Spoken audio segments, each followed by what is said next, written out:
মা রাআইতু রাসূলুল্লাহি সাল্লাল্লাহু আলাইহি ওয়াসাল্লাম ইয়াতাহাররা সিয়ামা ইয়াউমিন ফাদ্দালাহু আলা গায়রিহি ইল্লা হাদাল ইয়াউম ইয়াউমা আশুরা ওয়া হাযা আশ-শাহর ইয়ানি শাহর রমাদান। আব্দুল্লাহ ইবনে আব্বাস বলেন, রমজানের পরে সবচেয়ে দিনের মধ্যে নবী রোজা রাখার ক্ষেত্রে গুরুত্ব দিতেন মুহররমের 10 তারিখ, আর মাসের মধ্যে রোজা রাখার ক্ষেত্রে সবচেয়ে গুরুত্ব দিতেন রমজান মাস। আব্দুল্লাহ ইবনে আব্বাস বলেন, মাসের মধ্যে রমজান মাসকে রোজার জন্য বেশি গুরুত্ব দিতেন, আর দিনের মধ্যে মুহররমের 10 তারিখে রোজা রাখার সবচেয়ে বেশি গুরুত্ব দিতেন নবী। এখন বলেন তো, আশুরার 10 মুহররমের 10 তারিখে আমাদের সবচেয়ে গুরুত্বপূর্ণ কাজ কি করা? রোজা রাখা। 2 নাম্বার বলছি তওবা করা। তওবার দলিল কোথায় পাবো আমরা? তিরমিজি শরীফের 741 নাম্বার হাদিস। দেখেন হাদিস, আব্দুল্লাহ ইবনে আব্বাস রাদিয়াল্লাহু তাআলা আনহুমার বর্ণনা, তিনি বলেন, আমার রাসূলুল্লাহ সাল্লাল্লাহু আলাইহি ওয়াসাল্লাম বিসাওমি ইয়াউমি আশুরা, নবীজি মুহররমের 10 তারিখে রোজা রাখার হুকুম করছে। এই হাদিসের শেষে নবীজি সাল্লাল্লাহু আলাইহি ওয়াসাল্লামের সাহাবা আব্দুল্লাহ ইবনে আব্বাসের বর্ণনা, রাসূল এই হাদিসের বর্ণনাকারী আলী ইবনে আবি তালেব, এই হাদিসের বর্ণনা আব্দুল্লাহ ইবনে আব্বাস না, আলী ইবনে আবি তালেব। তো আলী ইবনে আবি তালেব বলেন, আল্লাহ রাসূল সাল্লাল্লাহু আলাইহি সাল্লামকে এক ব্যক্তি প্রশ্ন করছেন, আইয়ু শাহরিন তা'মুরুনি বা'দান আসুমা বা'দা শাহরি রমাদান, হুজুর রমজানের পরে কোন দিন আমি রোজা রাখবো, কোন মাসে রোজা রাখবো আপনি বলেন আমাকে। নবীজি সাল্লাল্লাহু আলাইহি সাল্লাম বললেন, ইন কুনতা সাইমান বা'দা শাহরি রমাদান ফাসুমিল মুহররম, তুমি যদি রমজান মাসের পরে রোজা রাখতে হয় তাহলে তুমি মুহররম মাসে রোজা রাখো। কয় কেন? কয় মুহররম মাসে এমন একটা দিন আছে যেই দিনে তাবাল্লাহু ফীহি আলা কওমিন, এক সম্প্রদায়ের তওবা আল্লাহ কবুল করেছেন, ওয়া ইয়াতুবু ফীহি আলা কওমিন আখারিন, কিয়ামত পর্যন্ত অন্যান্যদের তওবাও আল্লাহ কবুল করবেন। মুহররম মাসের একটা নির্দিষ্ট তারিখ আছে, যে তারিখটা খুব গুরুত্বপূর্ণ, 10 তারিখ। এই 10ই মুহররম রোজা রাখার তাৎপর্য। সহিহ বুখারী হাদিস নাম্বার 2004 নাম্বার হাদিস।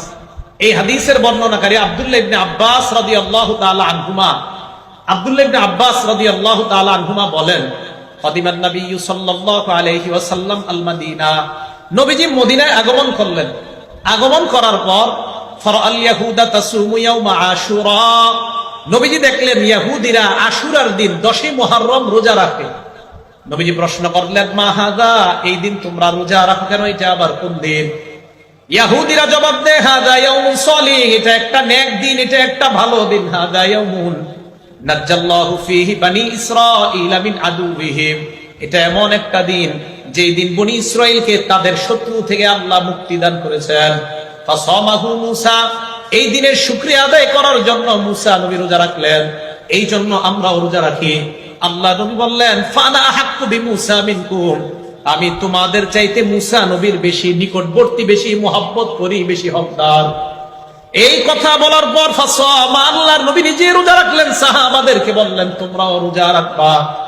ইহুদিদেরকে দেখলেন 10ই মুহররম রোজা রাখে। নবীজি বললেন, কেন রোজা রাখো?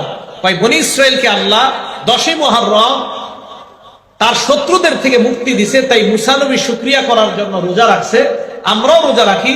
নবীজি সাল্লাল্লাহু আলাইহি সাল্লাম বললেন, মূসা নবীরে আমি বেশি মহব্বত করি, তাই নবীও রোজা রাখলেন, সাহাবাদেরকে রোজা রাখতে বললেন। তাহলে হাদিস থেকে আমরা 10ই মুহররম রোজার তাৎপর্য পেয়ে গেলাম। 3 নাম্বার আলোচনা, 10ই মুহররম রোজা রাখার যে তাৎপর্য, এটা পাওয়ার পর এখন বুঝবো আমরা 10ই মুহররম রোজা রাখার গুরুত্ব।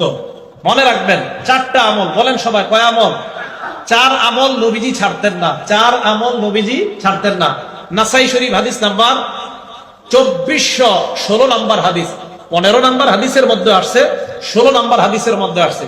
15 নাম্বার হাদিসে আসছে একটা, 16 নাম্বার হাদিসে আসছে 4টা। হাদিসের বর্ণনাকারী নবীজির বিবি আম্মাজান হাফসা রাদিয়াল্লাহু তাআলা আনহা। এই আম্মাজান হাফসা বলেন, আরবাউন লাম ইয়াকুন ইয়াদউহুন্নান নবী সাল্লাল্লাহু আলাইহি ওয়াসাল্লাম, 4টা আমল আল্লাহ নবী কখনো ছাড়তেন না। 1 নাম্বার সিয়ামা ইয়াউমি আশুরা, মুহররমের 10 তারিখের রোজা আল্লাহ নবী ছাড়তেন না। 2 নাম্বার আল আশরা, জিলহজ মাসের প্রথম দশকের রোজা আল্লাহ নবী ছাড়তেন না। 3 নাম্বার সালাসাত আইয়ামিন মিন কুল্লি শাহরিন, প্রত্যেক মাসের 13, 14, 15 আইয়ামে বীজের রোজা আল্লাহ নবী ছাড়তেন না। 4 নাম্বার ওয়ারাকাতাইনি ক্বাবলা সালাতিল গাদাত, ফজরের আগের 2 রাকাত সুন্নাত আল্লাহ নবী কখনো ছাড়তেন না। আমরা খালি সুন্নাত উঠাই দিতে চাই, কি করতে চাই? হ্যাঁ, আমরা সুন্নাত উঠিয়ে দিতে চাই। অথচ রাসূল আকরাম সাল্লাল্লাহু আলাইহি সাল্লাম ফজরের আগে 2 রাকাত সুন্নত কখনো ছাড়তেন না। হ্যাঁ, সাধারণ জনগণ মন দিয়ে শুনেন, আবার বলি, এরপর আপনারা বলবেন। 1 নাম্বার, মুহররমের 10 তারিখের রোজা নবীজি ছাড়তেন না। 2 নাম্বার, জিলহজ মাসের প্রথম দশকের রোজা ছাড়তেন না। 3 নাম্বার, প্রত্যেক মাসে 3টা রোজা 13, 14, 15 আইয়ামে বীজের রোজা নবীজি ছাড়তেন না। 4 নাম্বার, ফজরের আগের 2 রাকাত সুন্নত নবীজি ছাড়তেন না। 4 নাম্বারটা তো ছাড়ার কোনো সুযোগ নাই। বাকি 3টা যদি পারেন, সম্ভব হলে আমরা রাখবো, সম্ভব না হলে রাখবো না। আল্লাহ আমাদেরকে সবগুলাই আমল করার তৌফিক দান করেন। এবার আপনারা বলেন তো, এই 4টা আমি খালি আঙ্গুল উঠাবো, আপনারা বলেন। 1, 10 আশুরার রোজা, 2, 10, 3, 4 ফজর আগের সুন্নত। আমি কিন্তু ক্লাস এমনি করাই, আর আমি মাহফিলে ক্লাসই মনে করি, এটা কোনো ওয়াজ না। আমি বলবো, আপনারা একটু বলে বলবেন, বাস এইভাবেই তো আমাদের ইসলাম প্রচার হলো। 4 আমল রাসূল আকরাম সাল্লাল্লাহু আলাইহি সাল্লাম কখনো ছাড়তেন না। মনে থাকবে না ইনশাআল্লাহ? আল্লাহ আমাদের সকলকে মনে রেখে আমল করার তৌফিক দান করেন। 4 নাম্বার, মুহররম মাসের রোজার তাৎপর্য, ফজিলত। আগে তো গেল তাৎপর্য, এখন ফজিলত শুনবো। মুহররমের রোজার ফজিলত, 10 তারিখের রোজার ফজিলত না, মুহররমের রোজার ফজিলতটা শুনেন। মুহররমের রোজার ফজিলত মুসলিম শরীফের 2645 নাম্বার হাদিস, আমাদের কওমি মাদ্রাসার পাঠ্যপুস্তক অনুযায়ী 1163 নাম্বার হাদিস। এই হাদিসের মধ্যে আসছে রাসূল আকরাম সাল্লাল্লাহু আলাইহি ওয়াসাল্লাম বলেন, আফজালুস সিয়ামি বাদা রমাদান শাহরুল্লাহিল মুহররম। রমজান মাসের পরে আল্লাহর কাছে সবচাইতে শ্রেষ্ঠ হলো মুহররম মাসের রোজা। নবীজির কাছে সবচাইতে শ্রেষ্ঠ রোজা রমজান মাসের পরে মুহররমের রোজা। ও আফজালুস সালাতি বাদাল ফরিদা সালাতুল লাইল। ফরজ নামাজের পর আল্লাহ নবীর কাছে শ্রেষ্ঠ নামাজ হলো রাতের বেলার তাহাজ্জুদের নামাজ। তাহাজ্জুদ নামাজ ফরজ নামাজের পর সবচেয়ে শ্রেষ্ঠ, আর মুহররমের রোজা রমজানের পরে সবচেয়ে শ্রেষ্ঠ। তাহলে এই হাদিস থেকে রমজানের আলাদা শ্রেষ্ঠত্ব আমরা পেয়ে গেলাম, যে রমজান এটা আলাদা, এটার স্পেশাল মর্যাদা। এই গেল 4 নাম্বার, মুহররম মাসের রোজার ফজিলত। 5 নাম্বার, আশুরার রোজার ফজিলত। আশুরার রোজার ফজিলত জানবো আমরা তিরমিজি শরীফের 752 নাম্বার হাদিস থেকে। মন দিয়ে শুনেন হাদিসটা, তিরমিজি শরীফের 752 নাম্বার হাদিস। এই হাদিসের বর্ণনাকারী আবু কাতাদা রাদিয়াল্লাহু তাআলা আনহু। আবু কাতাদা রাদিয়াল্লাহু তাআলা আনহু বলেন, ক্বালা রাসূলুল্লাহ সাল্লাল্লাহু আলাইহি ওয়াসাল্লাম, আল্লাহ নবী বলেন, সিয়ামু ইয়াউমি আশুরা ইন্নী আহতাসিবু আলাল্লাহ আইয়ুকাফিরাস সানাতাল্লাতী ক্বাবলা। আল্লাহর নবী বলেন, 10ই মুহররম তোমাদের কেউ যদি রোজা রাখো, আমি নবী আশা করি তার আগের 1 বছরের গুনাহ আল্লাহ মাফ করে দেয়। আশুরা রোজা রাখলে আগের 1 বছরের গুনাহ মাফ। এবার আপনাদের মধ্যে সাধারণ জনগণের মধ্যে একজন বলেন তো, কোন রোজা রাখলে আগের 1 বছরের গুনাহ মাফ হয় আর পরের 1 বছরের গুনাহ মাফ হয়? আলেম ছাড়া অন্যরা বলেন, দেখি কি পারে, বলেন। মাশাআল্লাহ, আরাফার রোজা। কোন রোজা? মাশাআল্লাহ মাশাআল্লাহ, আরাফার রোজা। আরাফার রোজা রাখলে নবীজি সাল্লাল্লাহু আলাইহি সাল্লাম বলেন, আইয়ুকাফিরাস সানাতাল্লাতী ক্বাবলা ওয়াল্লাতী বা'দা। 9 জিলহজের রোজা যদি কেউ রাখে, আগের 1 বছর পরের 1 বছরের গুনাহ মাফ। আর 10ই মুহররমের রোজা যদি কেউ রাখে, আগের 1 বছরের গুনাহ মাফ। এগুলো 5 নাম্বার। 6 নাম্বার, 10ই মুহররম আমাদের করণীয় কি, আমরা কি করব? ভালো করে মনে রাখবেন, 10ই মুহররম আমাদের মূল 2 কাজ। বলেন তো কয় কাজ?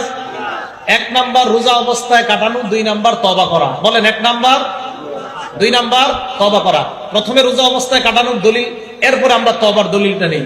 প্রথমে রোজা অবস্থায় কাটানোর দলিল সহিহ বুখারী হাদিস নাম্বার 2006 নাম্বার হাদিস। আব্দুল্লাহ ইবনে আব্বাস রাদিয়াল্লাহু তাআলা আনহুমার বর্ণনা, তিনি বলেন, মা রাআইতু রাসূলুল্লাহি সাল্লাল্লাহু আলাইহি ওয়াসাল্লাম ইয়াতাহাররা সিয়ামা ইয়াউমিন ফাদ্দালাহু আলা গায়রিহি ইল্লা হাদাল ইয়াউম ইয়াউমা আশুরা ওয়া হাযা আশ-শাহর ইয়ানি শাহর রমাদান।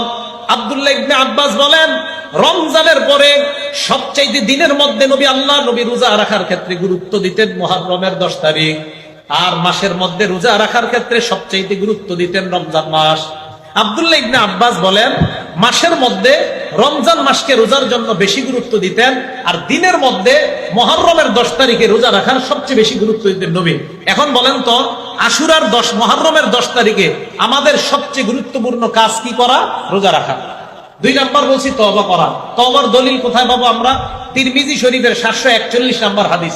দেখেন হাদিস, আব্দুল্লাহ ইবনে আব্বাস রাদিয়াল্লাহু তাআলা আনহুমার বর্ণনা, তিনি বলেন, আমার রাসূলুল্লাহ সাল্লাল্লাহু আলাইহি ওয়াসাল্লাম বিসাওমি ইয়াউমি আশুরা। নবীজি মুহররমের 10 তারিখে রোজা রাখার হুকুম করছে।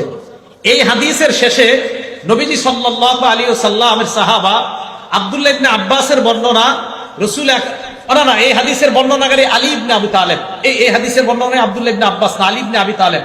তো আলী ইবনে আবি তালেব বলেন, আল্লাহ রাসূল সাল্লাল্লাহু আলাইহি সাল্লামকে এক ব্যক্তি প্রশ্ন করছেন, আইয়ু শাহরিন তা'মুরুনি বা'দান আসুমা বা'দা শাহরি রমাদান, হুজুর রমজানের পরে কোন দিন আমি রোজা রাখবো, কোন মাসে রোজা রাখবো আপনি বলেন আমাকে। নবীজি সাল্লাল্লাহু আলাইহি সাল্লাম বললেন, ইন কুনতা সাইমান বা'দা শাহরি রমাদান ফাসুমিল মুহাররম, তুমি যদি রমজান মাসের পরে রোজা রাখতে হয় তাহলে তুমি মুহররম মাসে রোজা রাখো। কয় কেন?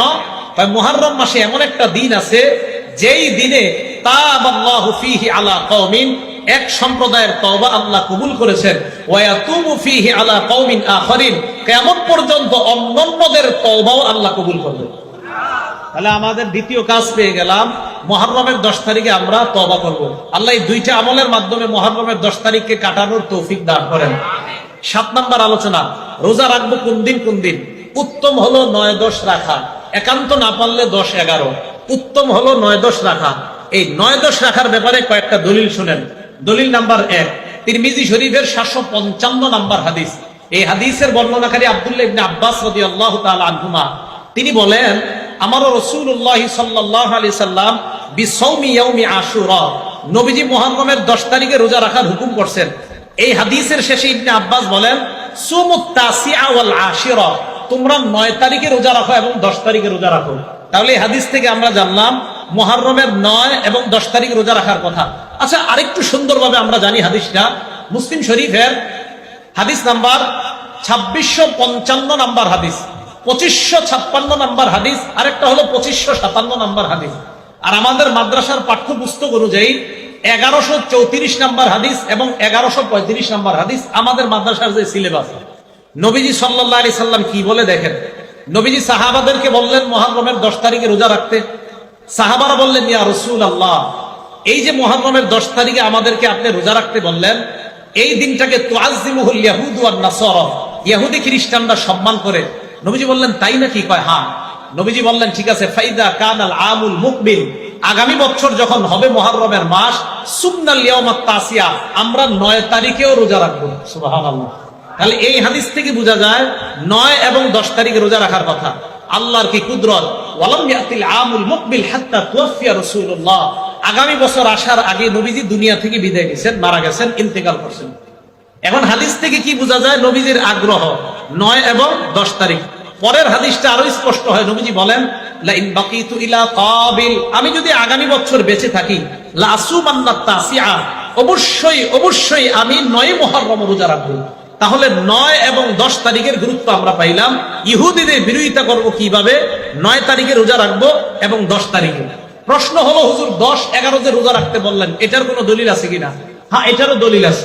সহিহ ইবনে খুজাইমা হাদিসের কিতাবের নাম 3 নম্বর খণ্ড 506 নম্বর পৃষ্ঠা।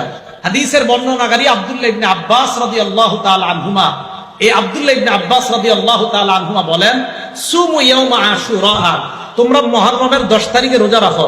সুমু ক্বাবলাহু ইয়াওমান ওয়া বা'দাহু ইয়াওমান, পারলে আগে একদিন রোজা রাখো, না পারলে পরে একদিন রোজা রাখো। অন্য নুসখায় আছে আও বা'দাহু ইয়াওমান, যদি পারো 9-10 রাখো, আর যদি না পারো 10-11 রাখো। তাহলে বলেন তো গুরুত্ব কোনটা? 9 এবং 10। আবার গুরুত্ব কোনটা? 9 এবং 10। না পারলে 10 এবং 11। মনে থাকবে তো ইনশাআল্লাহ?